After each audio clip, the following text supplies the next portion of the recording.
بسم الله الرحمن الرحيم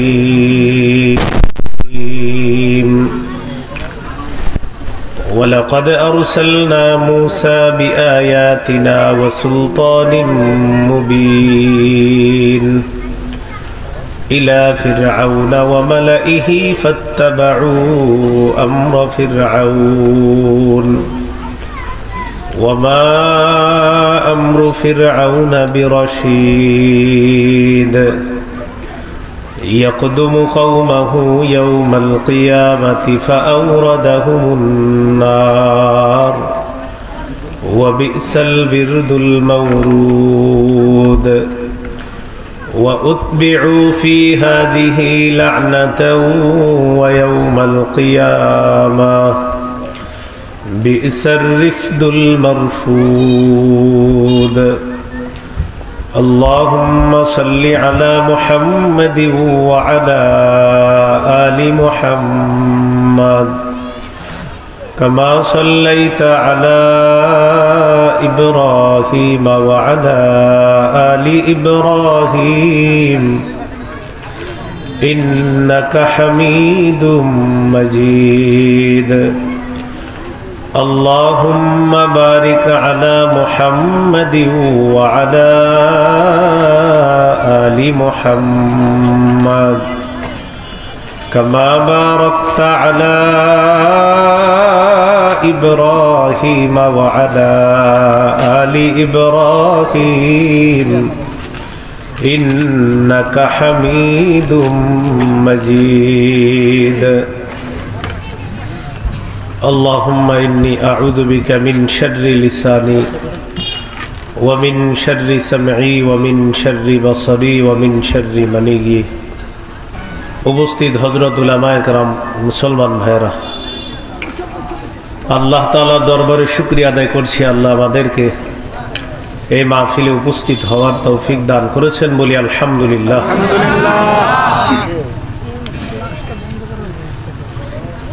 সূরা হুদের ৯৬ নম্বর আয়াতে কারিমা থেকে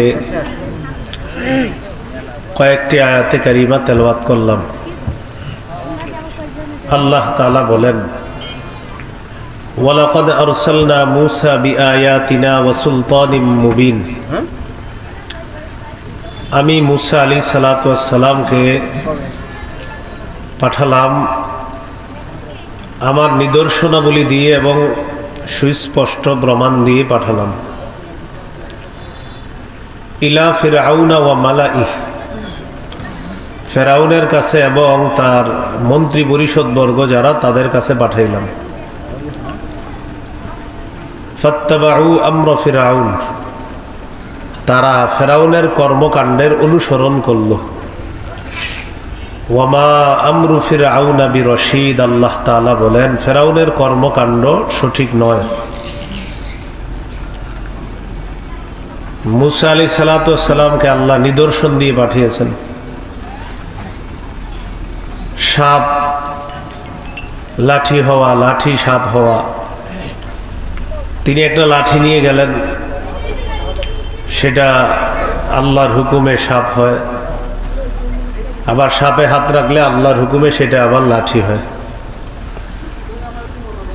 তিনি ভূগোল থেকে হাত বের করলে এটা দর্শকদের জন্য উজ্জ্বল হয় সুন্দর হয় মাটির কালারের হাত এগুলা হলো নিদর্শন মুজিজা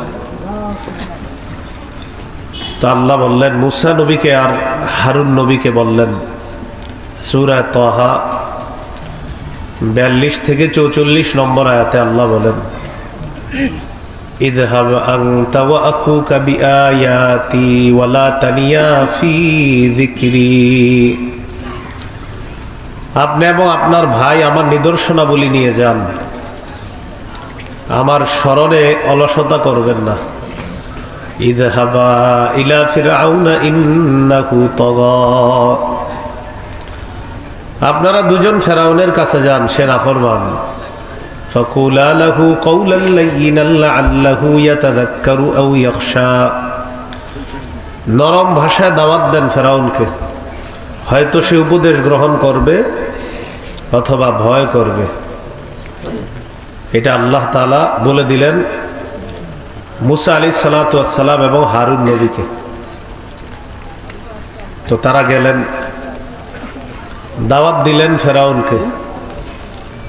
ফেরাউন তখন বলল, ক্বালা আলাম নুরাব্বিকা ফীনা ওয়ালিদা ওয়া লাবিসতা ফীনা মিন উমরিকা সিনিন। তুমি কি ওই মুসা না যাকে আমরা লালন পালন করেছিলাম, সেই মুসা না তুমি? আমরা কি তোমাকে লালন পালন করিনি আমাদের মাঝে? ওয়া লাবিসতা ফীনা মিন উমরিকা সিনিন, তুমি তোমার জীবনের অনেক বছর আমাদের মাঝে কাটিয়েছো, সেই মুসা না? وَفَعَلْتَ فَعْلَتَكَ الَّتِي فَعَلْتَ وَأَنْتَ مِنَ الْكَافِرِينَ। তুমি যা করার করেছো, একজনকে ঘুষি মারছো, মরে গেছে, পরে তুমি চলে গিয়েছো। মুসা আলাইহিস সালাম বললেন, قَالَ فَعَلْتُهَا إِذًا وَأَنَا مِنَ الضَّالِّينَ। আমি এটা যখন করেছিলাম ইচ্ছা করে করিনি, অনিচ্ছায়। নবীরা কখনো ভুল করে না, মাসুম। তো এটা আমার দ্বারা অনিচ্ছায় হয়ে গিয়েছে। আল্লাহ পবিত্র কোরআনে বলেছেন, মুসা নবী আল্লাহকে বলেছিলেন, ক্বালা রব্বি ইন্নী যালামতু নাফসি ফাগফিরলি ফাগফারা লাহ। আল্লাহ, আমি এটা কি করলাম, নিজের উপর জুলুম করেছি, আমাকে আপনি মাফ করেন। আল্লাহ বলেন ফাগফারা লাহ, সাথে সাথে মুসা নবীকে আল্লাহ মাফ করে দিস। তো দাওয়াত দিলেন। দাওয়াত দেওয়ার পরেও ফেরাউনের বাহিনী যারা, তারা মুসা আলাইহিস সালাতু ওয়াস সালামের কথা না মেনে ফেরাউনের কর্মকাণ্ডের অনুসরণ করল। তা আল্লাহ তাআলা বলেন, ওয়ামা আমরু ফিরআউনা বিরশীদ। ফেরাউনের কর্মকাণ্ড সঠিক না। ইয়াকদুমু কওমাহু ইয়াওমাল কিয়ামাতি ফাআওরাদাহুমুন নার ওয়া বিসাল বিরদুল মাওরুদ। কিয়ামতের দিন ফেরাউন তাদের, হে ভাই আওয়াজ কমান, এত আওয়াজ কেন? ইয়াকদুমু কওমাহু ইয়াওমাল কিয়ামাতি ফাআওরাদাহুমুন নার। ফেরাউন কিয়ামতের ময়দানে তার জাতিকে নেতৃত্ব দিব, বাহিনীকে নেতৃত্ব দিবে, যারা ঈমান আনেনি, ফেরাউনের কর্মকাণ্ড অনুসরণ করেছে যারা, তাদেরকে নেতৃত্ব দিয়ে ফেরাউন জাহান্নামে নিয়ে যাবে। ফাআওরাদাহুমুন নার, সে তাদেরকে জাহান্নামে প্রবেশ করাবে। ওয়া বিসাল বিরদুল মাওরুদ। আল্লাহ বলেন, এটা কতই না মন্দ ঘাঁটি, যেই ঘাঁটিতে তারা প্রবেশ করবে। এখান থেকে একটা বিষয় বুঝার, যার অনুসরণ করব বুঝে শুনে অনুসরণ করতে হবে, এমন মানুষের অনুসরণ না করা। যে মানুষ আমাকে পথভ্রষ্ট করবে, এমন মানুষের অনুসরণ না করা। জাহান্নামের মধ্যে যখন জাহান্নামীরা যাবে, অনুসারীরা অনুসৃত ব্যক্তিদের ব্যাপারে আল্লাহকে বলবে, রব্বানা ইন্না আতা'না সাদাতানা ওয়া কুবারানা ফাআদাল্লুনাস সাবিলা। হে আমাদের রব, ইন্না আতা'না সাদাতানা, আমরা আমাদের নেতাদের অনুসরণ করেছি, ওয়া কুবারানা, আমাদেরকে যারা ভুলভাল পথ দেখাইতো এমন বড়দের অনুসরণ করেছি আমরা। ফাআদাল্লুনাস সাবিলা, তারা আমাদেরকে পথভ্রষ্ট করেছে। রব্বানা আতিহিম দি'ফাইনি মিনাল আযাবি ওয়াল আনহুম লা'নান কাবীরা। আল্লাহ, আপনি তাদেরকে দ্বিগুণ শাস্তি দেন। কাদেরকে? নেতাদেরকে। কে বলবে? অনুসারীরা বলবে। আর তাদেরকে আপনি অভিশাপ দেন। কি দেন? অভিশাপ। নেতাদের ব্যাপারে অনুসারীরা এই কথাগুলা বলবে। এই জন্য যাদের অনুসরণ করব দুনিয়াতে বুঝে শুনে অনুসরণ করা। সূরা নিসার 59 নম্বর আয়াতে আল্লাহ বলেন, ইয়া আইয়ুহাল্লাযীনা আমানু আতিউল্লাহ ওয়া আতিউর রাসূল ওয়া উলিল আমরি মিনকুম। হে ঈমানদারগণ, তোমরা আল্লাহর আনুগত্য করো, রাসূলের আনুগত্য করো। তোমাদের মধ্যে যারা অনুসারী, তোমাদের মধ্যে যারা নেতৃত্ব দিবে, আমির হবে, তাদের অনুসরণ করো। রাষ্ট্রীয় শাসক যে হবে তার অনুসরণ করো। তিনটা অনুসরণের কথা বলছে সূরা নিসার 59 নম্বর আয়াত। আল্লাহর অনুসরণ, রসুলের অনুসরণ সাল্লাল্লাহু আলাইহি সাল্লাম, আর হলো দায়িত্বশীলের অনুসরণ। আল্লাহর অনুসরণে কোনো শর্ত লাগবে না, নিঃশর্তভাবে আল্লাহর অনুসরণ করতে হবে। 2 নাম্বার রসুল সাল্লাল্লাহু আলাইহি সাল্লামের অনুসরণ আল্লাহর হুকুমে নিঃশর্তভাবে, শুধু এতটুকু কথা বাড়তি, আল্লাহর হুকুমে নিঃশর্তভাবে নবীর অনুসরণ করতে হবে। 3 নম্বর দায়িত্বশীল আমির, তাদের অনুসরণ নিঃশর্তভাবে করা যাবে না। তাদের অনুসরণ করা যাবে ততক্ষণ যতক্ষণ তারা নাফরমানিমূলক কথা না বলবে, নাফরমানিমূলক কাজ না করবে, ততক্ষণ তাদের অনুসরণ করা যাবে। কোনো দায়িত্বশীল শাসক বা আমিরের থেকে যদি কোনো নাফরমানিমূলক কথা কর্ম প্রকাশ পায়, তার অনুসরণ করা যাবে না। সহিহ বুখারীর বর্ণনা 4340 নম্বর হাদিস। এই হাদিসের মধ্যে আছে عن علي بن أبي طالب رضي الله تعالى عنه قال بعث النبي صلى الله عليه وسلم سرية واستعمل عليهم رجلا من الأنصار। ফ্যানটা বন্ধ করা যাবে না, এসার পরে আবার চালু করে না, কোনো ধরনের আওয়াজ না হইলে ভালো হয় আর কি। ফ্যানটা বন্ধ করে দেন। আপনাদের এলাকার মানুষ মাথা টাথা ঠিক আছে সবার? মাশাআল্লাহ। তো রাসূলুল্লাহ সাল্লাল্লাহু আলাইহি সাল্লাম পাঠাইলেন একদলকে জিহাদের ময়দানে, একদল মানুষকে পাঠাইলেন কোথায়? জিহাদের ময়দানে। ওয়াস্তামালা আলাইহিম রাজুলাম মিনাল আনসার, এক ব্যক্তিকে শাসক বানায়া দিলেন, এক ব্যক্তিকে আমির বানায়া দিলেন। নবীজি এক ব্যক্তিকে আমির বানায়া দিলেন। সাথে সাথে বললেন ওয়া আমারাহুম আইয়ুতিউহু, সাথে সাথে বললেন তারা যেন আমিরের আনুগত্য করে। কাদেরকে? যাদেরকে নবী আমিরের সাথে পাঠাইলেন জিহাদে, তাদেরকে বলে দিলেন শোনো, আমির যা বলবে তা শুনবা। তো আমির সাহেব তাদেরকে নিয়ে রওনা করলেন। ফাগদিবা, হঠাৎ আমির সাহেবের রাগ উঠছে। আমির সাহেবের রাগ উঠার পর যারা সামনে আছে অনুসারী তাদেরকে বললেন আলাইসা কদ আমারাকুম রাসূলুল্লাহ সাল্লাল্লাহু আলাইহি ওয়াসাল্লাম আন তুতিউনি, নবী কি তোমাদেরকে বলে নাই আমার অনুসরণ করার জন্য? তারা বললেন হ্যাঁ, নবীজি বলছে আপনি যা বলবেন আমরা সব শুনব। আমির সাহেব বললেন তাহলে এক কাজ করো, ইজমাউলি হাতবা, তোমরা লাকড়ি সংগ্রহ করে নিয়ে আসো, কাঠ সংগ্রহ করে নিয়ে আসো। ফাজামাউলা, তারা লাকড়ি সংগ্রহ করে আনছে। আনার পর আমির সাহেব বললেন আউকিদুহা নার, লাকড়ির মধ্যে আগুন লাগায়া দাও। ফাউকদুহা নার, লাকড়ির মধ্যে আগুন লাগিয়ে দিস। আগুন জ্বালানোর পর আমির সাহেব বললেন উদুখুলুহা, তোমরা সবাই আগুনের মধ্যে ঝাঁপ দাও। কি বললেন? আগুনে ঝাঁপ দাও। আমির সাহেবের রাগ উঠছে। আমির সাহেব বললেন লাকড়ি আনো, আনছে। আমির সাহেব বললেন আগুন জ্বালাও, জ্বালিয়েছে। আমির সাহেব বললেন তোমরা সবাই আগুনে ঝাঁপ দাও।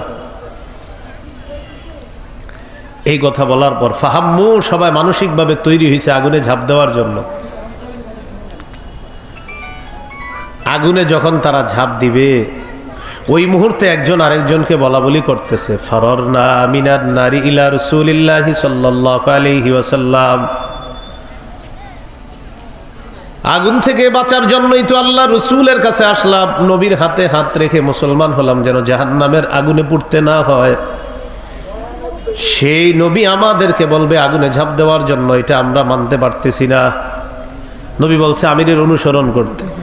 তো আমরা তো আগুন থেকে বাঁচার জন্য নবীর কাছে আসলাম, আগুন থেকে বাঁচার জন্য নবীর কাছে আসলাম। সেই নবী আমাদেরকে আমিরের কথা মানতে গিয়ে আগুনে ঝাঁপ দিতে বলবে, এটা কেমন জানি মনে হচ্ছে। সাহাবীরা একবার বলে ঝাঁপ দিবে, আবার বলে বিষয়টা কেমন জানি। তাহলে ঝাঁপ দিবে, দেয় না, ঝাঁপ দিবে, দেয় না। এই করতে করতে হাত্তা খামাদাতিন নার, আগুন নিভে গেছে। ওয়াসাকানা গদবুহু, আমির সাহেবের রাগও ঠান্ডা হয়ে গেছে। আমির সাহেবের রাগও ঠান্ডা হয়ে গেছে। শুধু একজন আমির সাহেবের 12-13 বছরও রাগ ঠান্ডা হয়নি। তো এরকম রাগ ঠান্ডা হয়ে গেছে আমির সাহেবের। ঠান্ডা হওয়ার পর ঘটনাটা নবীজির কাছে গেছে যে হুজুর এরকম এরকম ঘটনা, আমাদের আমির সাহেব বলছে আমাদেরকে আগুনে। এটা কোনো কল্প কাহিনী নয়, সহিহ বুখারী 4340 নম্বর হাদিস। এটা আরেকজনে শোনায় দিবেন। তো নবীজির কাছে এই ঘটনা গেছে। যাওয়ার পর ফাকালা রাসূলুল্লাহ সাল্লাল্লাহু আলাইহি ওয়াসাল্লাম লাউ দাখালুহা মা খারাজু মিনহা ইলা ইয়াউমিল কিয়ামাহ। নবীজি বললেন তারা যদি আমিরের কথা শুনে আগুনের মধ্যে ঝাঁপ দিত, কিয়ামত পর্যন্ত তারা আগুনের মধ্যে থাকতো, আগুন থেকে বের হতে পারতো না। বলি নাউজুবিল্লাহ। হাদিসের শেষে আল্লাহ নবী বলেন ইন্নামাত তাআতু ফিল মা'রুফ, আনুগত্য হবে শুধু ন্যায়সঙ্গত কথা কাজে, আনুগত্য হবে শুধু ন্যায়সঙ্গত কথা কাজে। নবীজি বলেন নাফরমানি হয় এমন কোন কথা বা কাজে আমিরের অনুসরণ করা যাবে না। আমির লাকড়ি আনতে বলছে, এটা ঠিক ছিল। আমির আগুন জ্বালাইতে বলছে, এটাও ঠিক আছে। আগুনে প্রবেশ করতে বলছে, এটা ঠিক নাই, এটা নাফরমানি কথা। কি শিখলাম? যা বলবে তা মানা যাবে না, শর্ত আছে। তাহলে বললাম দুনিয়াতে যাকে তাকে আপনি অনুসরণ করলে হবে না, বুঝে শুনে অনুসরণ করতে হবে। বুঝে শুনে কি করতে হবে? অনুসরণ করতে হবে। আল্লাহ আমাদেরকে বুঝার তৌফিক দান করুন। আমিন। অনেক সময় অনেকে বলেন হুজুর আমি যদি ওই অমুক জায়গায় যোগ না দেই তাহলে নাকি আমি জাহান্নামী হয়ে যাব, এরকম বলে।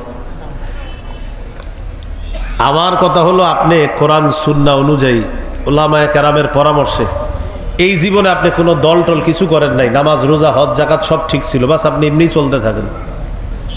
এইভাবেও যদি চলতে পারেন, ইমানের সাথে মারা যান, আল্লাহ জান্নাত দান করবেন। কিন্তু কেউ যেন বুঝিয়ে শুনিয়ে আপনাকে কোনো গোমরা বা কোনো বাতিল ফেরকার অন্তর্ভুক্ত না করে, এই ব্যাপারে আপনি সজাগ থাকতে হবে। না হয় আপনি কিন্তু মুশকিল বড় বিপদের মধ্যে পড়ে যাবেন। আল্লাহ আমাদেরকে বুঝার তৌফিক দান করেন। তো ফেরাউনের কথা মনে আসেনি? ইয়াকদুমু কওমাহু ইয়াউমাল কিয়ামাতি ফাআওরাদাহুমুন নার ওয়া বিসাল বিরদুল মাওরুদ। কিয়ামতের ময়দানে ফেরাউন তার বাহিনীকে নেতৃত্ব দিয়ে জাহান্নামের মধ্যে নিয়ে যাবে, তাদেরকে আগুনের মধ্যে সে নিক্ষেপ করবে। দুনিয়াতেও ছিল নেতা, আখিরাতেও তাদেরকে নেতৃত্ব দিয়ে জাহান্নামে নিবে। নাউজুবিল্লাহ। এই জন্য বুখারীর 100 নম্বর হাদিসে আসছে ক্বালা রাসূলুল্লাহ সাল্লাল্লাহু আলাইহি ওয়াসাল্লাম, নবীজি বলেন কিয়ামতের অন্যতম একটা আলামত হলো ইলম উঠে যাবে। কি উঠে যাবে? ইলম, বিদ্যা উঠে যাবে। নবীজি বলেন ইন্নাল্লাহা লা ইয়াকবিজুল ইলমা ইনতিজাআন ইয়ানতাজিউহু মিনাল ইবাদ। বান্দার অন্তরের সিনা থেকে এমনি টান দিয়ে আল্লাহ ইলম নিয়ে যাবে এমন না। মনে করেন সিনা থেকে টান দিস, এমন না। ইলম কোথায় থাকে? সিনাতে। বিদ্যা কোথায় থাকে? সিনায়। তো সিনা থেকে টান দিয়ে নিয়ে যাবে এমন না। তাহলে কিভাবে? ওয়ালাকিন ইয়াকবিজুল ইলমা বিকবজিল উলামা। আল্লাহ ইলম উঠিয়ে নিবে আলেমদেরকে উঠিয়ে নেওয়ার মাধ্যমে। আমাদের দেশে আলেম কি দিন দিন কি আপনার চলে যাচ্ছে না? বড় বড় আলেমরা, কত বড় বড় আলেমরা চলে যাইতেছে। এই বড় বড় আলেমরা চলে যাওয়া মানে ইলমের এক একটা মহাসমুদ্র চলে যাওয়া। আপনাদের এই দিকের আল্লামা শামসুল হক ফরিদপুরি রহমতুল্লাহ আলাইহি, তিনি চলে যাওয়া মানে ইলমের একটা মহাসমুদ্র চলে যাওয়া। এই যুগে আমরা 2-4টা হাদিস মুখস্থ বইলা বুঝা বুঝে না, আমি কি কম বুঝি? না, আমি আসলেই কম বুঝি। কারণ রসুল বলছে আলেম চলে যাবে মানে ইলম চলে যাবে। এরপরেও যদি তুমি মনে করো তুমি পণ্ডিত না, তুমি পণ্ডিত না, কারণ তোমার মধ্যে যেটা আছে এটা ভাষা ভাষা। মূলত প্রকৃত ইলম যাদের ছিল আল্লাহ আস্তে আস্তে তাদেরকে উঠায় নিবে। এটা নবীজি বলে দিস। তো এই যুগে দেখবেন অনেকে মোবাইল একটা পকেটে রাখে, এইটা নিয়ে সে একটু পড়াশোনা করে মনে করে কি আমি বলছি না নাউজুবিল্লাহ, পড়েন না, পড়েন, কিন্তু আপনি ভাবতেছেন কি আমি তো সব জানি। অথচ নবী বলতেছে আপনার ওই পকেটের মোবাইলটাতে 100 নম্বর হাদিসে দেখেন বুখারীতে কি বলছে নবীজি, ওই পকেটে যেটা ওইটাতেই দেখেন না, সেখানে বলে দিয়েছে আলেম চলে যাবে এলেম চলে যাবে, আলেম চলে যাবে এলেম চলে যাবে। বাস এটা আপনার বুঝে আসুক না আসুক স্বীকার করতে হবে যে নবী বলছে আলেম চলে যাবে এলেম চলে যাবে। আল্লামা আহমদ শফি রহমতুল্লাহ আলাইহি, আল্লামা হাফেজ জুনায়েদ বাবুনগরী রহমতুল্লাহ আলাইহি, শেখুল হাদিস আল্লামা আজিজুল হক রহমতুল্লাহ আলাইহি, শেখুল হাদিস আল্লামা মুফতি ফজলুল হক আমিনী রহমতুল্লাহ আলাইহি, শেখুল হাদিস মাওলানা কাজী মুতাসিম বিল্লাহ রহমতুল্লাহ আলাইহি, ফখরে বাঙ্গাল আল্লামা তাজুল ইসলাম রহমতুল্লাহ আলাইহি, ব্রাহ্মণবাড়িয়ার বড় হুজুর আল্লামা সিরাজুল ইসলাম বড় হুজুর রহমতুল্লাহ আলাইহি। এই হাস্তি বড় বড় উলামায়ে কেরাম চলে যাওয়া, আল্লাহ বলেন এলেম আল্লাহ ছিনায় নিবে এরকম না, আলেমদেরকে উঠায় নিবে, এলেম এইভাবে দুনিয়া থেকে উঠে যাবে। এই জন্য আমাদের দেশে এখন মুরব্বী আলেম যারা আছে, আমাদের উচিত তাদের বেশি বেশি কদর করা, মূল্যায়ন করা, খুব বেশি কদর করা। আপনাদের এইদিকে শাইখুল হাদিস মাওলানা মুফতি আব্দুল গাফফার দামাত বরকাতুহুল আলিয়া, তিনি যে মাশাআল্লাহ কত বড় আলেম, আপনাদের এইদিকে এটা অতটা আপনাদের জানা নাই। এটা কোথায় জানে? ঢাকার উলামায়ে কেরাম জানে তিনি কত বড় আলেম। এই জন্য তাদের গুরুত্ব মূল্যায়ন করা। চলে যাবে বিশাল মহাসমুদ্র মনে করবেন আপনাদের অঞ্চল থেকে চলে গেল। তো রাসূল সাল্লাল্লাহু আলাইহি সাল্লাম বললেন এলেম উঠে যাবে, ডাইরেক্ট আল্লাহ উঠাবে এমন না, আলেম চলে যাবে, এলেম চলে যাবে। তখন কি হবে? নবী বললেন ইত্তাখাযান নাস রুউসান জুহালা, মানুষ জাহেলদেরকে তাদের ধর্মীয় নেতা বানাবে। ফাস্তাফতাও, ওই জাহেলদের কাছে মানুষ ফতোয়া জিজ্ঞাসা করবে। ফাদাল্লু ওয়া আদাল্লু, যারা জাহেল তারা নিজেরা পথভ্রষ্ট হবে, আর যাদেরকে ফতোয়া দিবে তাদেরকে পথভ্রষ্ট করে ছাড়বে। আল্লাহ আমাদেরকে বুঝার তৌফিক দান করেন। তাহলে বলেন অনুসরণ বুঝে শুনে করতে হবে না অবুঝের মতো? বুঝে শুনে। আল্লাহ তৌফিক দান করেন। তো ফেরাউন যেমনি ভাবে দুনিয়াতে নেতৃত্ব দিয়েছিল বাতিলদের, কিয়ামতের ময়দানেও তার কর্মকাণ্ডের অনুসরণ যারা করছে তাদেরকে নেতৃত্ব দিয়ে সে জাহান্নামে নিবে। আল্লাহ বলেন ওয়া উতবিউ ফি হাদিহি লানাতাও ওয়া ইয়াউমাল কিয়ামাহ, অভিশাপ তাদের পিছু নিয়েছে দুনিয়াতের মধ্যে, কিয়ামতের ময়দানে অভিশাপ তাদের পিছু নিবে। দুনিয়াতে অভিশাপ তাদের পিছু নিয়েছে, কিয়ামতের ময়দানে অভিশাপ তাদের পিছু নিবে। কাদের? ওই ফেরাউন বাহিনীর। বিসার রিফদুল মারফুদ, তাদেরকে যে পুরস্কারটা দেওয়া হবে এটা কতই না মন্দ পুরস্কার, বলি নাউজুবিল্লাহ। আমরা যারা মুসলমান আছি আমাদের মধ্যে এমন কিছু কর্মকাণ্ড হয়ে যায় যে কর্মকাণ্ডের কারণে আল্লাহর অভিশাপ আসে। বলেন এই কর্মকাণ্ডগুলোকে আমাদের করতে হবে না ছাড়তে হবে? কিছু কর্মকাণ্ড আমাদেরও হয়ে যায় যেটার কারণে আল্লাহর অভিশাপ আছে। তো কোরআন থেকে জানলাম অভিশাপ কাদের পিছু নিছে? কাফেরদের, ফেরাউন আর ফেরাউনের বাহিনীর। তো আমরা মুসলমানরাও যদি অভিশাপের কাজ করি এটা সঠিক হবে না। যেমন সহিহ মুসলিমের হাদিস 1978 নম্বর হাদিস, মাদ্রাসা পাঠ্যপুস্তক অনুসারে। আর ওই যে মোবাইল চালান যারা, এই অনুযায়ী 5018 নম্বর হাদিস বলে দিলাম, তারপরে যাতে একটু মিলাইতে পারেন। এই হাদিসের মধ্যে আছে قال رسول الله صلى الله عليه وسلم لعن الله من لعن والديه, কোন ব্যক্তি তার মা বাবাকে যদি অভিশাপ দেয় আল্লাহ তাকে অভিশাপ দেয়। এখন মুসলমান ছেলে মেয়েদের মধ্যে এরকম আসেনি মা বাবারে দেখতে পারে না, মা বাবারে গালি দেয়, আছে কি না? তাকে আল্লাহ অভিশাপ দেয়। ইমাম সাহেবের কাছে এসে দোয়া চায়, হুজুর আজরাইল এত ঘরে আসে মালাকুল মাউত, এই বুড়েটারে দেখতে পারে না, বাপ ছেলে আইয়া বিচার দেই হুজুরের কাছে, মানে বাবার উপর বিরক্ত। তাইসা বলে এ মরতে পারে না, ছেলে বলে বাপের ব্যাপারে, যখন কোনো সন্তান এটা বলে দিবেন আল্লাহ তোমার অভিশাপ দিচ্ছে।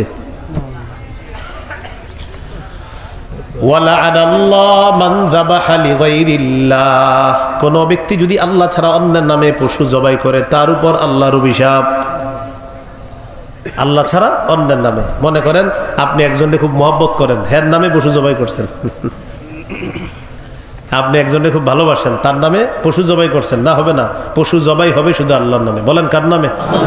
আল্লাহর নামে। মুহাম্মদ সাল্লাল্লাহু আলাইহি সাল্লামের নামেও পশু জবাই করবেন না, একদম শুধু আল্লাহর নামে পশু জবাই। হ্যাঁ, এটা বলবেন মুহাম্মদ সাল্লাল্লাহু আলাইহি সাল্লামের পক্ষ থেকে, আমার বাবার পক্ষ থেকে, আমার মায়ের পক্ষ থেকে, আমার নিজের পক্ষ থেকে আল্লাহর নামে, এভাবে বলবেন। কি কথা বুঝে আসছে? অনেক সময় আলেমরা আপনার গরু জবাই করতে আসে, তখন আপনি বলেন হুজুর 7 নামে, 3 নামে বলবেন না, বলবেন হুজুর 3 জনের পক্ষ থেকে আল্লাহর নামে, 2 জনের পক্ষ থেকে আল্লাহর নামে। এমনি বলবেন না হুজুর 2 নামে। 2 নামে কি? বলবেন যে যদিও আপনাদের উদ্দেশ্য শিরিক না, এটা আমি জানি, আপনাদের উদ্দেশ্য এটাই যে এই দুই নামের পক্ষ থেকে কোরবানি আল্লাহর নামে। তো এখন থেকে আমরা লেখাটা পাল্টাই দিই, এভাবে বলবো 3 জনের পক্ষ থেকে, 1 জনের পক্ষ থেকে, নামে হয় কার? আল্লাহ। মাশাআল্লাহ, এই তো আল্লাহর নামে।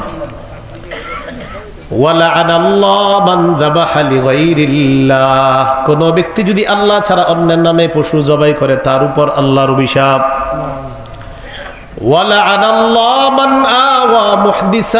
কোন ব্যক্তি যদি কোন বেদাতিকে আশ্রয় দেয় তার উপর আল্লাহর অভিশাপ।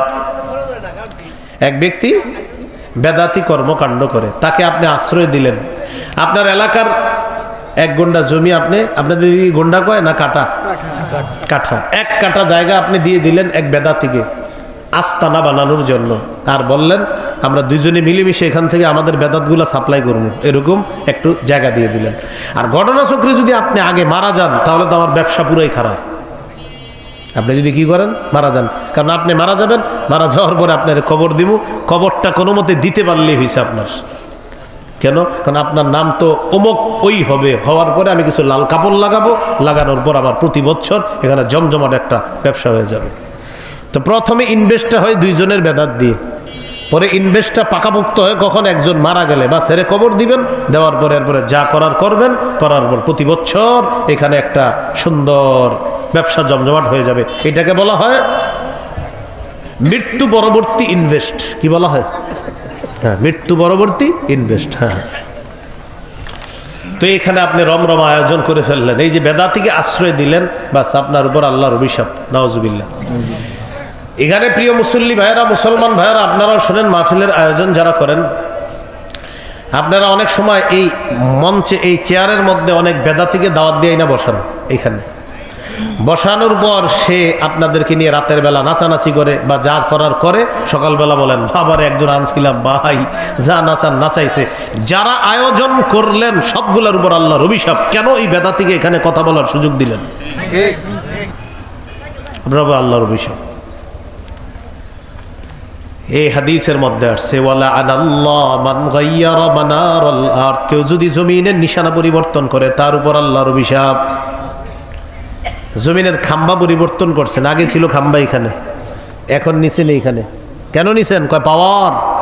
কি পাওয়ার? এতটুকু আসল জায়গা আপনার, আর এতটুকু হলো জোর করে। এই যে জোর করে নিল, কানে কানে বলবেন ভাইয়া আপনার উপর আল্লাহর অভিশাপ শুরু হয়েছে। তো এরকম আসেনি? মুসলমানদের মধ্যে এরকম কাজ করেনি?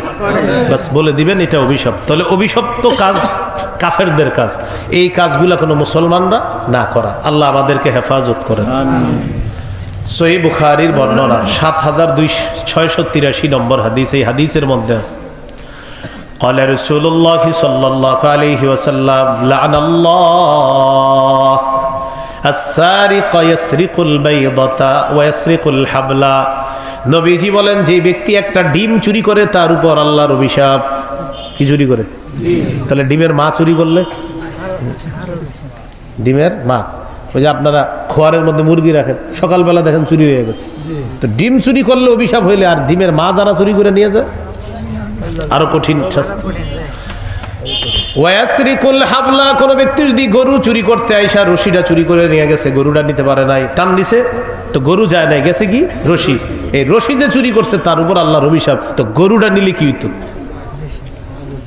তো এখন বলেন, এই গরু চুরির ঘটনা কি পৃথিবীতে ঘটে কিনা? এটা অভিশপ্ত কাজ, এই কাজ না করা। আল্লাহ হেফাজত করে। আবু দাউদের হাদিস 3674 নম্বর হাদিস। এই হাদিসের মধ্যে আছে, قال رسول الله صلى الله عليه وسلم لعن الله الخمر। মদের উপর আল্লাহর অভিশাপ। বলেন কিসের উপর?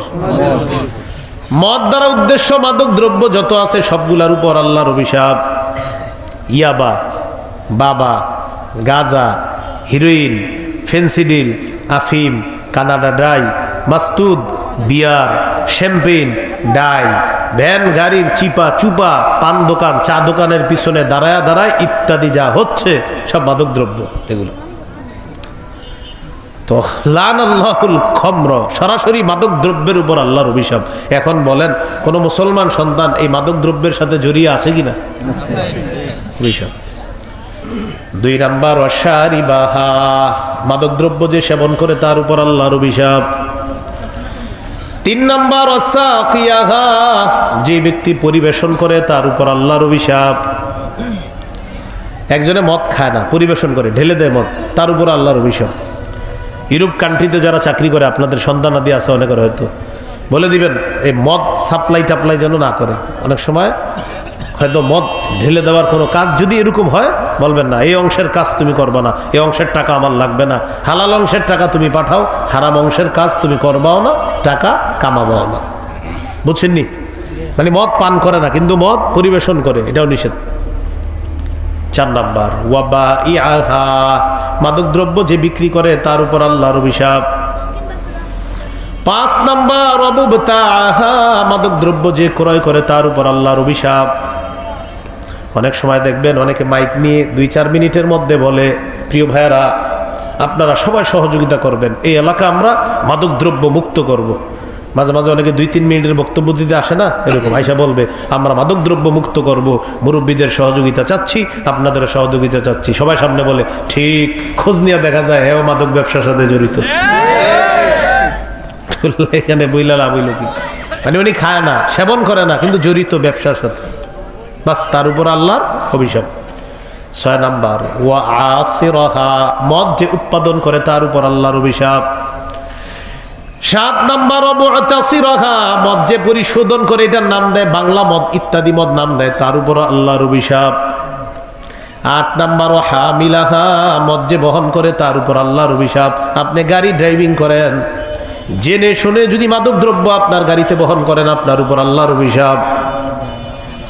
একটা হলো অজান্তে, একজনে নিয়ে উঠছে আপনি জানেন না, এটা ঠিক আছে, কিন্তু আপনি জানেন যে এখানে মাদক দ্রব্য উঠাইছে, বাস অভিশাপ। 9 নাম্বার আল মাহমুলাতা ইলাইহি, যে ব্যক্তির কাছে মাদক দ্রব্য বহন করে নিয়ে যাওয়া হয় তার উপর আল্লাহর অভিশাপ। তাহলে এই অভিশপ্ত কাজগুলা অনেক মুসলমানদের মধ্যে ভুলে বা যেমনি হোক এগুলা হয়ে যায় কিনা? তাহলে এই অভিশপ্ত কাজগুলা না করা। চলেন আমরা মূল আলোচনায় যাই। ওয়া উতবিউ ফি হাদিহি লানাতাউ ওয়া ইয়াউমাল কিয়ামাহ, কিয়ামতের ময়দানে অভিশাপ ফেরাউনের পিছু নিবে, তার বাহিনীর পিছু নিবে। দুনিয়াতেও তাদের পিছনে অভিশাপ নিয়েছিল, তাদের পিছু নিয়েছিল। বুঝাইতে চাইলাম অভিশাপ যেন মুসলমান আমরা যারা আমাদের পিছু যেন না নেয়, তো এরপরেও আমরা মুসলমানরা এমন এমন কাজ করে ফেলি যেটার কারণে আমাদের উপর অভিশাপ চলে আসে। এই অভিশপ্ত কথা কর্মকাণ্ড থেকে আল্লাহ আমাদেরকে হেফাজত করেন। এরপর আল্লাহ বলেন যালিকা মিন আম্বাইল কুরা নাকুসুহু আলাইকা মিনহা কাইমু ওয়া হাসিদ। আল্লাহ তাআলা বলেন নবী, এই এলাকার বৃত্তান্ত আমি আপনাকে শোনায়া দেই। এই যে গ্রাম ফেরাউনের এলাকা, সামুদ জাতির এলাকা, আদ জাতির এলাকা, এই এলাকাগুলার বৃত্তান্ত আমি আপনার কাছে বলে দেই। এদের মধ্যে কিছু এলাকা কাইমুন, এখনো দাঁড়িয়ে আছে, যেমন মিশর। কিছু এলাকা এখনো দাঁড়িয়ে আছে, মিশর। ওয়া হাসিদ, কিছু এলাকা ধ্বংস হয়ে গেছে কর্তৃত ফসলের ন্যায়, যেমন আদ জাতি, সামুদ জাতির যে এলাকাগুলা ধ্বংস। হজে গেলে একটু টাকা বেশি খরচ কইরা তাবুকে যাবেন, গিয়ে আপনার ওই সামুদ জাতির যে ধ্বংস অবশেষ এটা আপনি দেখতে পাবেন। তো আল্লাহ বলেন মিনহা কাইম, কিছু এলাকা এখনো দাঁড়িয়ে আছে মিশর। ওয়া হাসিদ, আর কিছু এলাকা কর্তৃত ফসলের মতো হয়ে গেছে, মানে একদম ধ্বংস, ভ্যানিশ। সেটা হলো সামুদ জাতির যে এলাকা। এরপরে আপনার আদ জাতির এলাকা, লূত নবীর সেই জাতি, ডেড সি বা মৃত সাগর যেটা, সেটা এখনো আছে। সবগুলো আল্লাহ নিদর্শন রাখছেন কাদের জন্য?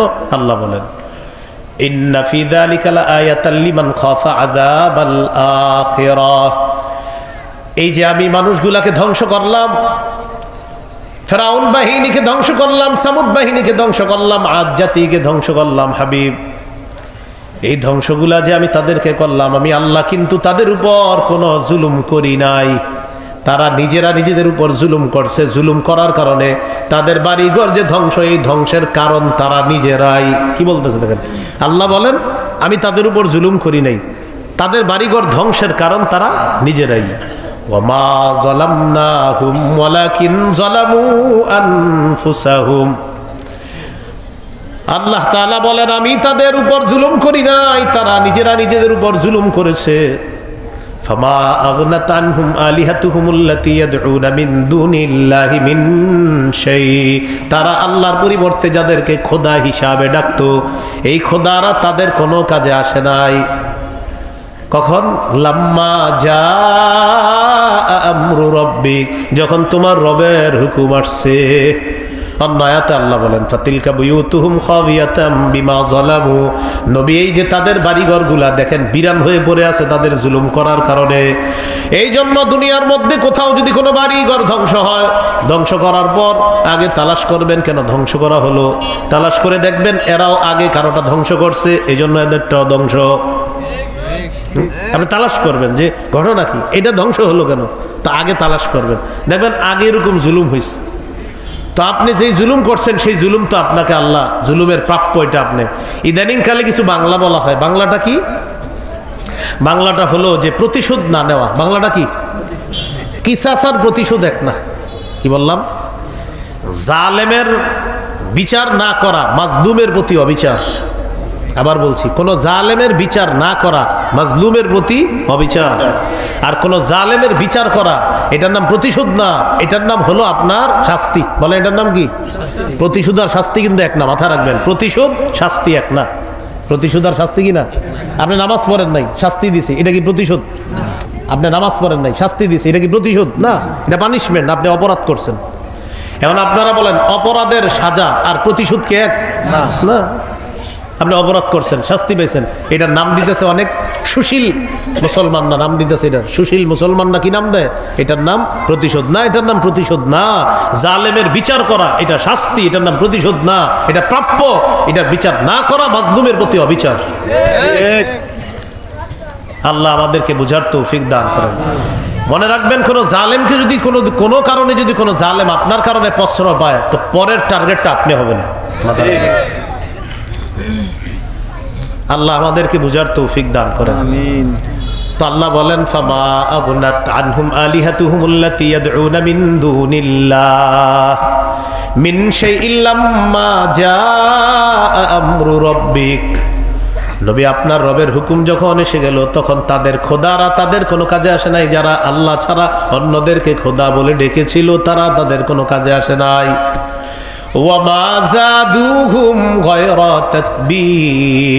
আল্লাহ ছাড়া অন্যদেরকে যে তারা ডাকাডাকি করতো, এই ডাকাডাকি তাদের কিছুই বাড়ায় নাই, শুধু ধ্বংস আর ধ্বংস বাড়িয়েছে। বলি নাউজুবিল্লাহ, ধ্বংস বাড়াইছে। এরপরে আল্লাহ কি বলে দেখেন, ওয়াকাযালিকা আখযু রাব্বিকা ইযা আখাযাল কুরা ওয়া হিয়া যালিমা। অনুবাদটা সবাই মিলে করি, চলেন বলেন আপনার রবের পাকড়াও, বলেন না সবাই। আবার আপনার রবের পাকড়াও, আপনার রবের ধরা এমনই। কি অনুবাদটা? আপনার রবের ধরা এমনই, যখন তিনি বলেন কোন জালেম সম্প্রদায়কে ধরেন তখন তার ধরাটা এমনই হয়। এটা কি আমার কথা না কোরআনের? আল্লাহ বলতেছেন হাবিব আপনার রবের ধরা এমনই, যখন তিনি কোন জালেমকে ধরেন তার ধরাটা এমনই হয়। ইন্না আখযাহু আলীমুন শাদীদ, নিশ্চয়ই তার রবের ধরা, আপনার রবের ধরাটা আলীমুন যন্ত্রণাদায়ক, পীড়াদায়ক, শাদীদুন কঠিন যন্ত্রণাদায়ক, কঠিন পীড়াদায়ক, কঠিন যন্ত্রণাদায়ক। এরপর আল্লাহ তাআলা বলেন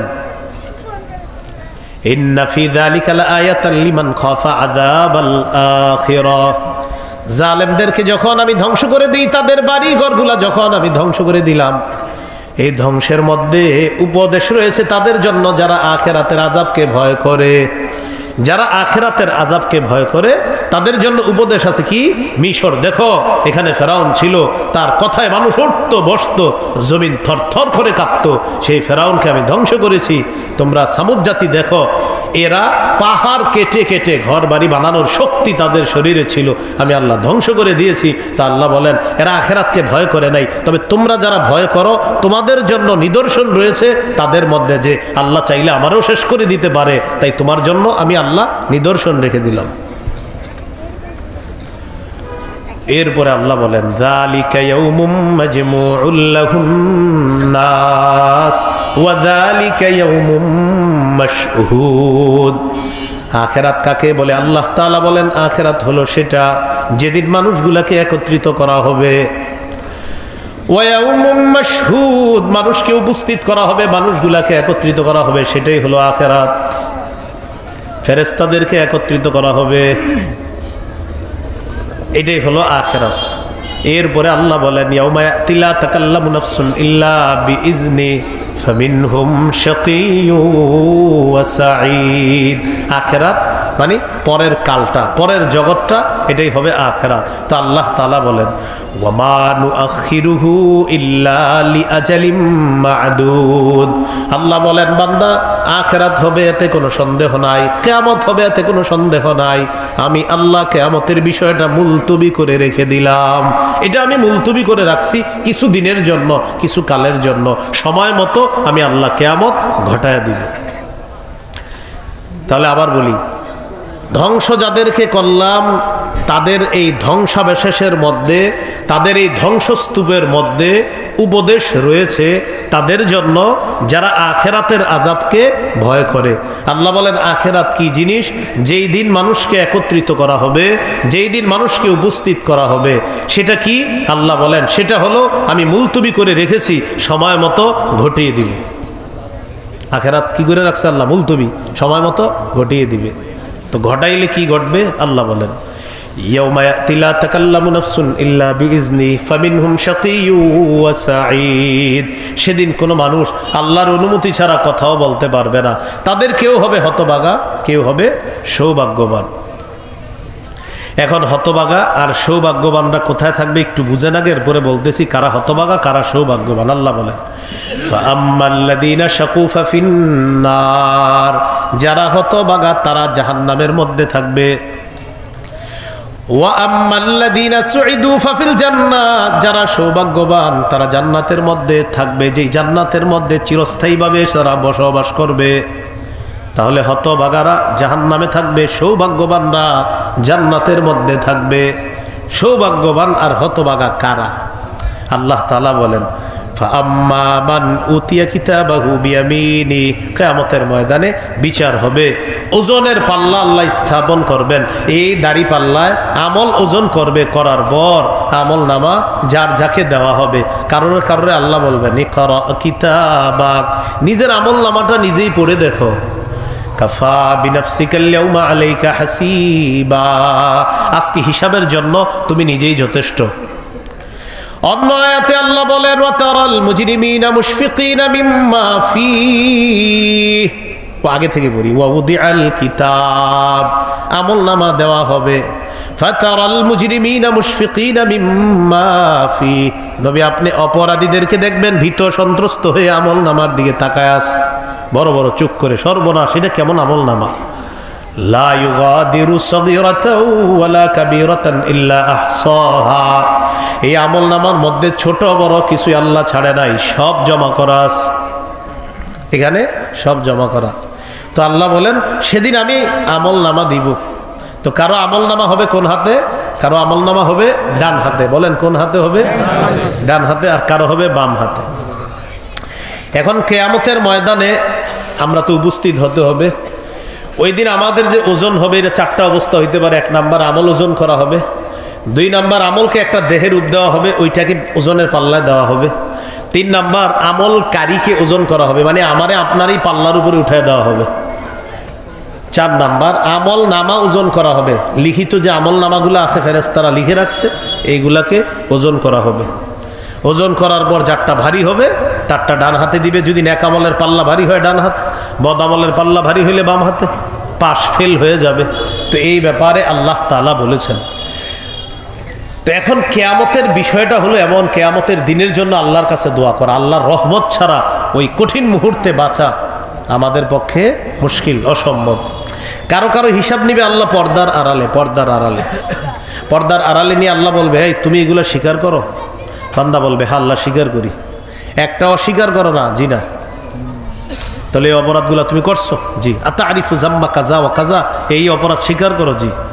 ঠিক আছে যাও, কিছু কিছু ভালো কাজ আছে তোমার, ওই কারণে এই পর্দার আড়ালেই তোমাকে ক্ষমা করে দিলাম, যাও। এইটা একটা অবস্থা হবে। আরেকটা অবস্থা হবে আপনার আমল নামা বিশাল বড় বড় খাতা, বিশাল বড় বড় খাতা। তিরমিজির এক হাদিসের মধ্যে আসছে, قال رسول الله صلى الله عليه وسلم إن الله سيخلص رجلا من أمتي على رؤوس الخلائق يوم القيامة। আমার উম্মতের এক ব্যক্তিকে কিয়ামতের ময়দানে আল্লাহ সমস্ত সৃষ্টির সামনে উপস্থিত করবেন। করার পর ফায়ানশুরু আলাইহি 99 সিজিল্লা, তার সামনে আল্লাহ তাআলা 99টা আমলের খাতা খুলে দিবে। কয়টা? কুল্লু সিজিল্লিন মিসলু মাদ্দিল বাসার, প্রত্যেকটা আমলের খাতা হলো দৃষ্টি যেই পরিমাণ যায় পরিমাণ পর্যন্ত লম্বা, বিশাল বড়, প্রত্যেকটা বিশাল বড়। তো যখন এই আমল নামা দেখবে আল্লাহ তাআলা বলবেন আতুনকিরু মিন হাযা শাইআ, এই গুনাহগুলা দেখো তো একটা অস্বীকার করো। বলবে না আল্লাহ সব স্বীকার করি। তুখরাজু বিতাকা, একটা ছোট্ট কাগজ বের করা হবে, ফিহা আশহাদু আল্লা ইলাহা ইল্লাল্লাহ ওয়া আশহাদু আন্না মুহাম্মাদার রাসূলুল্লাহ। ছোট্ট কাগজের মধ্যে লেখা আশহাদু আল্লা ইলাহা ইল্লাল্লাহ ওয়া আশহাদু আন্না মুহাম্মাদার রাসূলুল্লাহ। আল্লাহ তাআলা তাকে বলবেন উহদুর ওয়াজনাক, যাও ওজনের কাছে যাও, এখন ওজন করা হবে। বান্দা বলবে আল্লাহ এই 99টা খাতার সাথে আমার এই ছোট্ট কাগজের কি অবস্থা হবে? আল্লাহ বলবে যাও তুমি। ফাতুদাউস সিজিল্লাতু ফি কিফাতিন ওয়া তুদাউল বিতাকাতু ফি কিফা, 99টা খাতা দেওয়া হবে একটা হাতলের মধ্যে, পাল্লা দুইটা অংশ, এক অংশের মধ্যে দেওয়া হবে 99টা। ওয়া তুদাউল বিতাকাতু ফি কিফা, আর ওই যে আশহাদু আল্লা ইলাহা ইল্লাল্লাহ এটা দেওয়া হবে আরেকটা, একটার মধ্যে দেওয়া হবে 99টা বিশাল বড় বড় আমলনামা, আর একটার মধ্যে ছোট্ট একটা কাগজ রাখা হবে। নবীজি বলেন ফাতাশাতিস সিজিল্লাত ওয়া সাকুলাতিল বিতাকা, 99টা হালকা হয়ে যাবে, ছোট্ট লিখিত কাগজটা ভারী হয়ে যাবে। হাদিসের শেষে নবী বলেন লা ইয়াসকুলু মা আসমিল্লাহি শাইউন, অনুবাদটা করেন, দেখেন মজার অনুবাদ। বলেন আল্লাহর নামের সাথে, আল্লাহর নামের সাথে কোনো কিছু ওজনে পারে না। সুবহানাল্লাহ। আবার বলেন আল্লাহর নামের সাথে, আল্লাহর নামের সাথে কোনো কিছু ওজনে পারে না। এইজন্য আল্লাহর নামটা সুন্দরভাবে দুনিয়াতে নেওয়া দরকার। হ্যাঁ, আল্লাহর বিশ্বাস সুন্দরভাবে রাখা দরকার। কি চিন্তা করছেন আপনি? গুনাহের খাতার শেষ নাই। এই বেটার ইখলাসওয়ালা একটা কালিমা ছিল, তো নবীজি বলেন এটার সাথে ওই সবগুলা পারে নাই, আর আল্লাহর নামের সাথে কোনো কিছু ওজনে পারবে না। তো এই জন্য আল্লাহর কাছে দোয়া করা, আল্লাহ আপনার রহমত ছাড়া আমার কোনো উপায় নেই, বেশি বেশি দোয়া করা। আর হাদিসের মধ্যে আছে আল্লাহ তাআলা 100টা রহমতের মধ্যে 1 ভাগ রহমত পুরা দুনিয়ার মধ্যে ছড়িয়ে ছিটিয়ে দিছে। 1 ভাগের কারণে মা সন্তানকে, বাবা সন্তানকে, স্বামী স্ত্রীকে, স্ত্রী স্বামীকে, সাপ সন্তানকে, বাঘ তার সন্তানকে, সিংহ তার সন্তানকে, হাইওয়ান জানোয়াররাও তাদের সন্তানকে মহব্বত করে শুধু 1 ভাগ রহমতের কারণে। গোটা জগতের মধ্যে 1 ভাগ রহমত দিছে, 99টা রেখে দিয়েছে আল্লাহ। রাসূলুল্লাহ সাল্লাল্লাহু আলাইহি সাল্লাম বলেন আখারাল্লাহু 99 রহমা, 99টা আল্লাহ নিজের কাছে রেখে দিয়েছেন। ইয়ারহামু বিহা ইবাদাহু ইয়াউমাল কিয়ামা, এই 99টা দিয়ে কিয়ামতের ময়দানে বান্দাদের প্রতি আল্লাহ দয়া করবে। সুবহানাল্লাহ। তাহলে বেশি বেশি কি চাওয়া? রহমত। আল্লাহ কিয়ামতের মাঠে আমার প্রতি রহম করেন, দয়া করেন। আমলও করা আর ভয় করা, আল্লাহ আমার আমল হয়েছে কিনা আমি জানি না, মাবুদ কোনো ভুল টুল হয়ে গেছে কিনা আমি তো জানি না, আল্লাহ মাফ করে দিয়ে। আর আপনার রহমত ছাড়া আমার বাঁচার কোনো রাস্তা নেই। তো কিয়ামতের ময়দানে আপনার ওই যে আমল নামা ওজন হয়ে গেছে ভারী, ওরে দিয়ে দিবে কোন হাতে? ডান হাতে। এই কথাটা আল্লাহ বলেন فأما من أوتي كتابه بيمينه فيقول هاؤم اقرءوا كتابيا, যাদের আমলনামা ডান হাতে দেওয়া হবে, আমলনামা ডান হাতে দেওয়ার পর আমলনামাটা পাবে, পাওয়ার পর আরেকজনকে গিয়ে দেখাবে, দেখো দেখো আমার আমলনামা পড়ে দেখো, আমি পাস করে ফেলছি, ডান হাতে দেওয়া হয়েছে, আমি আল্লাহর জান্নাতি হয়ে গেছি। ইকরাউ এটা জমা মুজাক্কার হাজিরের সিগা, মানে বহু বচন। তোমরা পড়ো পড়ো, আমার আমল নামাটা পড়ো। এসএসসি এইচএসসিতে আপনারা পাশ করলে ফুফুরে খালারে মামারে কত শখ করে রেজাল্ট দেখান, বাবা আমি পাশ করছি, খালা আমি পাশ করছি, আম্মা আমি পাশ করছি, আব্বা দেখেন আমার রেজাল্ট জিপিএ 5 গোল্ডেন, কত শখ করে দেখান। আমল নামা ডান হাতে যাকে দেওয়া হবে, অন্যান্য মানুষকে গিয়ে বলবে ইকরাউ কিতাবিয়া, আরে এদিকে আসো পড়ো, আমার আমল নামা পড়ো। ভাই কি আমি জান্নাতি, পড়ো। এরপর সে বলবে ইন্নী যানানতু আন্নী মুলাকিন হিসাবিয়া, আমি জানতাম আজকে আমি হিসাবের মুখোমুখি হব, এটা আমি জানতাম। ফাহুয়া ফি ঈশাতির রাদিয়া, আল্লাহ বলবেন সে শান্তিদায়ক আরামদায়ক বসবাসের মধ্যে অবস্থান করতে থাকবে। এর মানে অনন্তকালের জন্য তৃপ্তিদায়ক জীবনের মধ্যে সে বসবাস করা শুরু করবে, আরামদায়ক সন্তুষ্টজনক আল্লাহ প্রদত্ত নিয়ামতের মধ্যে তার বসবাস শুরু হবে। কোথায়? ফি জান্নাতিন আলিয়া, উঁচু জান্নাতে, বাগানে। যে বাগানে কি থাকবে? কুতুফুহা দানিয়া, ওই বাগানের গাছের ফলগুলা তার মুখের সামনে চলে আসবে, ফলের ছড়িগুলা। আল্লাহ তাআলা তখন বলবেন কুলু ওয়াশরাবু হানিআম বিমা আসলাফতুম ফিল আইয়ামিল খালিয়া। কুলু খাও, ওয়াশরাবু পান করো, হানিআন যেভাবে মন চায়, যতটুকু মন চায়, যতক্ষণ মন চায়, ইচ্ছা মতো প্রচুর পরিমাণ খাইতে থাকো, তোমার যতক্ষণ মন চায় খাও। কেন? বিমা আসলাফতুম ফিল আইয়ামিল খালিয়া, ফেলে আসা জীবনে তুমি যা করেছো এই কারণে আমি আল্লাহ তোমাকে নিয়ামত দান করলাম। এখানে আবার একটা ভুল বিষয় আছে, আমাদের মনে রাখবো। আমরা অনেকে লবণ খাওয়ার সময় পড়ি আল্লাহুম্মা হানিআম মারিআ, পড়েননি? এটা সঠিক না। এটা আপনাদেরকে কি বলছে? লবণ খাওয়ার দোয়া যেখানে থাক কোথাও পড়বেন না এটা। বাস বিসমিল্লাহ, লবণ কি বলবেন? বিসমিল্লাহির রহমান, বাস শেষ। যে কোনো দোয়ার মধ্যে যদি দেখেন আপনার খটকা লাগছে যে এটা আসলে নবীজির দোয়া কিনা, বাস এটা নিশ্চিত আপনি বিসমিল্লাহ পড়েন, এতে আর সমস্যা নেই। আপনি সিঁড়ি দেওয়া, আপনি মনে করেন ভাত খাওয়া শুরু করলেন বিসমিল্লাহির রহমানির রহিম, আপনি মানে চিন্তা করতেছেন খানার দোয়াটা তো আমি ভুলে গেছি, বাস বিসমিল্লাহ পড়েন, তাহলে আর কোনো সমস্যা নেই। আপনি বিসমিল্লাহ, যেমন গাড়িতে উঠতেছেন একটা দোয়া আছে, সুবহানাল্লাযী সাখখারা লানা হাদা ওয়া মা কুন্না লাহু মুকরিনিন ওয়া ইন্না ইলা রাব্বিনা লামুনকালিবুন। যদিও দোয়া অনেক সুন্দর দোয়া আছে, প্রথম থেকে লম্বা দোয়া। প্রথমে আপনি গাড়ির ওই যে সামনে কি দরজা, এই দরজার মধ্যে আপনি পা রাখবেন, পা রাখে একটা দোয়া। এরপরে গাড়ির সিটে গিয়ে বসবেন, আরেকটা দোয়া। সিটে বসার পরে আরেকটা দোয়া, শেষে আরেকটা দোয়া। এই হলো টোটাল যানবাহনের দোয়া। বাস আপনি শুধু একটু কি মনে রাখছেন সুবহানাল্লাযী সাখখারা লানা হাদা ওয়া মা কুন্না লাহু মুকরিনিন ওয়া ইন্না ইলা রাব্বিনা লামুনকালিবুন। এখন হঠাৎ আপনি ভুলে গেছেন, কি করছেন? ভুলে গেছেন। বিসমিল্লাহির রহমানির রহিম, আল্লাহ আপনার নামে উঠলাম, বাস এতে আর সমস্যা নেই। মানে সব ভালো কাজে বিসমিল্লাহ পড়বেন, এটাতে কোনো সমস্যা নেই। কিন্তু এই যে আল্লাহুম্মা হানিআম মারিআ, এটা অনেকে সুন্নত মনে করে পড়েন, এটা ঠিক না। সুন্নাহ মনে করে কোনো কাজ করতে হলে এটা আপনি নিশ্চিত হতে হবে আল্লাহ রসুলের সুন্নাহের মধ্যে এটা আছে কিনা। ভাই কথাটা বুঝে আসছেনই সবার? আচ্ছা, এই হলো ডান হাতে আমল নামা যারে দিবে তার অবস্থা, সে হলো সাঈদ। বলেন সে কি? এটাই আমাদের আলোচ্য বিষয়। ফামিনহুম শাকিয়্যু ওয়া সাঈদ, একদল হবে হতভাগা আর একদল সৌভাগ্যবান। তো সৌভাগ্যবানের আরবি কি? সাঈদ। এই হলো সাঈদের আলোচনা। এরপরে আল্লাহ বলেন ওয়া আম্মা মান উতিয়া কিতাবাহু বিশিমালি, যার আমল নামা বাম হাতের মধ্যে দেওয়া হবে, ফায়াকুলু ইয়া লাইতানি লাম উতা কিতাবিয়া, সে বলবে হায় হায় আমার আমল নামা যদি আমাকে না দেওয়া হতো। ওয়ালাম আদরি মা হিসাবিয়া, আমি যদি আমার হিসাবটা না জানতাম। ইয়া লাইতাহা কানাতিল কাদিয়া, মৃত্যুই যদি আমার চূড়ান্ত ফয়সালা হয়ে যেত। মৃত্যু মানে মৃত্যুবরণ করার পর যদি আমার আর হিসাব টিসাব না হইতো, বাস এটাই যদি হয়ে যেত। মা আগনা আন্নি মালিয়া, আমার সম্পদ আমার কোনো কাজে আসলো না। হালাকা আন্নি সুলতানিয়া, আমার প্রভাব প্রতিপত্তি, আমার কথায় কত মানুষ উঠতো বসতো, জমিনের মধ্যে কত প্রতাপশালী ছিলাম আমি, আজকে আমার সব বরবাদ।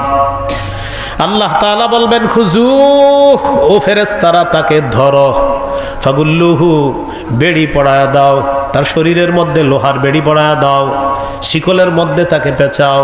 সুম্মাল জাহিমা সল্লু, জাহান্নামের পারে নিয়ে তাকে দাঁড় করাও, ধাক্কা মেরে ফেলবা। এরপরে আল্লাহ বলেন সুম্মা ফি সিলসিলাতিন যারউহা ৭০ দিরাআন ফাসলুকু, ৭০ গজ লম্বা একটা শিকল দিয়ে তাকে বাঁধো, নাকের ভিতর দিয়ে ঢুকিয়ে পিছনের রাস্তা দিয়ে বের করা হবে।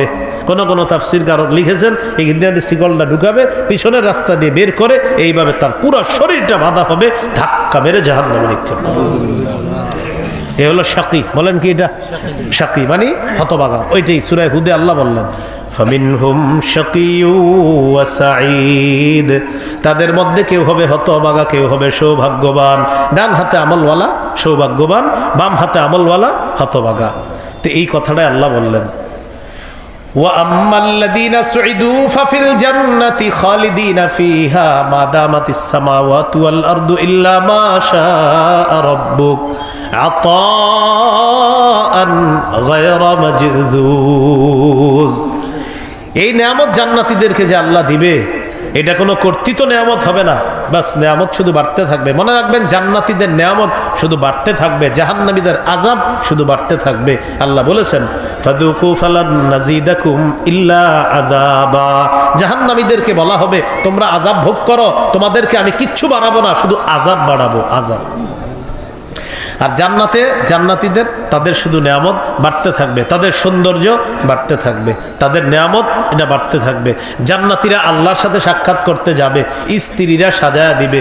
জান্নাতীরা আল্লাহর সাথে সাক্ষাৎ করে এসে দেখবে স্ত্রীরা আগের চেয়ে আরো সুন্দরী হয়ে গেছে, স্ত্রীরা দেখবে স্বামী আগের চেয়ে আরো সুন্দর হয়ে গেছে। এরকম নেয়ামত শুধু কি হতে থাকবে? তাদের বাড়তে থাকবে। এই হলো সাঈদ। সূরা হুদের ১০৯ নম্বর আয়াতে আল্লাহ বলেন, এই বিষয়ের সর্বশেষ আয়াত, মানে এই রুকু এটা তো সর্বশেষ আয়াতে আল্লাহ বলেন ফালা তাকু ফি মিরয়াতিম মিম্মা ইয়াবুদু হাউলা মা ইয়াবুদুনা ইল্লা কামা ইয়াবুদু আবাউহুম মিন ক্বাব ওয়া ইন্না লামুওয়াফফুহুম নসিবাহুম গায়রা মানকুস। নবী, আপনি কোনো সন্দেহ করবেন না তাদের কৃতকর্মের ব্যাপারে, তারা যে ইবাদত করে এগুলার ব্যাপারে আপনি কোনো সন্দেহ করেন না। এদের বাপদাদারা যেমন মূর্তি পূজা করত, এদের বাপদাদারা যেমন শিরিক করত, তারাও করে। তবে হাবিব জানায় দিয়েন আমিও তাদেরকে পরিপূর্ণভাবেই দিব কিয়ামতের ময়দানে, গায়রা মানকুস, একটু কম দিব না, পুরাটাই দিব। মানে তাদের গজব পুরাপুরিভাবে তাদেরকে বুঝিয়ে দেওয়া হবে। আর আল্লাহ কারো ব্যাপারে কোনো জুলুম করবে না কিয়ামতের ময়দানে। সূরা আম্বিয়াতে আল্লাহ বলেন وَنَضَعُ الْمَوَازِينَ الْقِسْطَ لِيَوْمِ الْقِيَامَةِ فَلَا تُظْلَمُ نَفْسٌ شَيْئًا। আমি কিয়ামতের ময়দানে ওজনের পাল্লা স্থাপন করব, কারো প্রতি একটুও অবিচার করা হবে না। সেই পাল্লাটাই হবে ইনসাফের পাল্লা। পাল্লাটাই হবে কিসের পাল্লা? ইনসাফের পাল্লা। এখন আপনারা বলেন সৌভাগ্যবান হব না হতভাগা? আল্লাহ আমাদেরকে সৌভাগ্যবান হওয়ার তৌফিক দান করেন। খুব মন দেন, অনেকে পরে আসছেন, মন দিয়ে শোনেন। আজকের মূল আলোচনা হয়েছে যে বিষয়গুলো, এক, আল্লাহ তাআলা মুসা আলাইহিস সালাতু ওয়াস সালাম হারুন নবীকে পাঠাইছে ফেরাউনের কাছে। ফেরাউন যেন অনুসরণ করে, ফেরাউনের বাহিনী মুসা নবীর অনুসরণ তো করেই না, উল্টা ফেরাউনের কর্মকাণ্ডের অনুসরণ করেছে। এখান থেকে আমরা আলোচনা শিখেছি আজকে, যার অনুসরণ করব বুঝে শুনে করতে হবে। অনুসরণ করার ক্ষেত্রে তিনটা আনুগত্যের কথা আমরা শুনেছিলাম সূরা নিসার ৫৯ নম্বর আয়াতে। আল্লাহর আনুগত্য, রসুলের আনুগত্য, দায়িত্বশীলের আনুগত্য। বলেন তো দায়িত্বশীলের আনুগত্য নিঃশর্তভাবে করা যাবে না? নিঃশর্তভাবে করা যাবে না, শর্ত সাপেক্ষে। তিনি নাফরমানিমূলক কোনো কথা কাজ করলে তার কথা শোনা যাবে না, মানা যাবে না। ২ নম্বর আলোচনা শিখেছিলাম দুনিয়াতে যারা খারাপ মানুষের অনুসরণ করেছে, বিশেষ করে কাফেরদের অনুসরণ যারা করেছে, তারা দুনিয়াতে যেমন তাদের নেতৃত্ব দিছে, কিয়ামতের মাঠেও তারা আগে আগে জাহান্নামে যাবে, এদেরকে নিয়ে জাহান্নামে যাবে। এজন্য অনুসরণ করতে বুঝে শুনে অনুসরণ করা দরকার। এটা ছিল দ্বিতীয় আলোচনা। ৩, ফেরাউন বাহিনীকে অভিশাপ দুনিয়াতেও পিছু নিয়েছে, আখেরাতে অভিশাপ।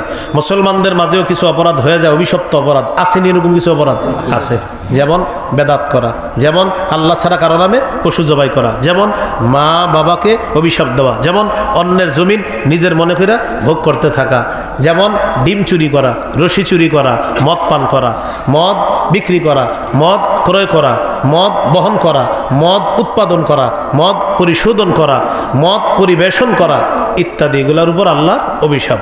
এটা ছিল আমাদের ৩ নম্বর আলোচনা। ৪ নম্বর আলোচনা আল্লাহ বলেছেন হাবিব আমি যে এদেরকে ধ্বংস করছি এগুলো ওদের নিজেদের অপরাধের কারণে, ওরা জুলুম করেছে এই জন্য ধ্বংস করছি আমি আল্লাহ। জুলুম করার কারণে ওদের স্থাপনাগুলা পৃথিবীতে কিছু রাখছি, কিছু ধ্বংস করে দিছি। মিশর ফেরাউনের এলাকা এখনো দাঁড়িয়ে আছে, আদ সামুদ জাতির এলাকা ধ্বংস হয়ে গেছে। হাবিব আপনি উম্মতকে জানায় দিবেন এগুলোর মধ্যে নিদর্শন আছে তাদের জন্য, উপদেশ আছে তাদের জন্য যারা আখেরাতের আযাবকে ভয় করে। 5 নম্বর আলোচনা, আখেরাত কি জিনিস আল্লাহ বললেন, যেদিন মানুষকে উপস্থিত করা হবে, যেদিন সমস্ত মানুষকে একত্রিত করা হবে, সেদিন ইমানদারদেরকেও একত্রিত করা হবে, বেঈমানদেরকেও একত্রিত করা হবে। 6 একত্রিত করার পর আমি ওজনের পাল্লায় ওজন করার পর 2টা দল হবে, একটা হবে হতভাগা আর একটা হবে সৌভাগ্যবান। হতভাগা হবে যাদের আমলনামাটা বাম হাতে দেওয়া হবে, সৌভাগ্যবান হবে যাদের আমলনামাটা ডান হাতে দেওয়া হবে। এই 6টা আলোচনা আজকের আলোচনা আমরা শিখেছি। আল্লাহ তাআলা আমাদের সকলকে সৌভাগ্যবানদের কাতারে শামিল হয়ে যেন আমরা কবরে যেতে পারি, আল্লাহ তৌফিক দান করেন। সুবহানাল্লাহি ওয়া বিহামদিহি, সুবহানাকাল্লাহুম্মা ওয়া বিহামদিক, আশহাদু আল্লা ইলাহা ইল্লা আনতা, আস্তাগফিরুকা ওয়া আতুবু ইলাইক। আপনাদের এলাকার থেকে সুদের ওয়াজ শুনতে চাইছে, সুদের ওয়াজ। সুদের ওয়াজ তো অনেক আছে আমার, হ্যাঁ শুনে নিয়েন। আর পাশে কোথায় জানি করছিও তো মনে হয় সুদের ওয়াজ। ওই মানে হুজুর যে হুজুর সুদের ওয়াজটা করছেন শুনছি, আবার করেন তো বাস খায়েন না, তেল তো হয়ে যায়। মানে হুজুর আবার করেন খায়েন না, তেল তো হয়ে যায়। মানে সুদ যে হারাম বুঝতে পারে সবাই, তারপরে বলে হুজুর একটু বলেন তো, ঠিক আছে সুদ হারাম খায়েন না। আর কি সুদের ওয়াজ আছে না, আমার লম্বা ওয়াজ আছে সুদের, শুনে নেন।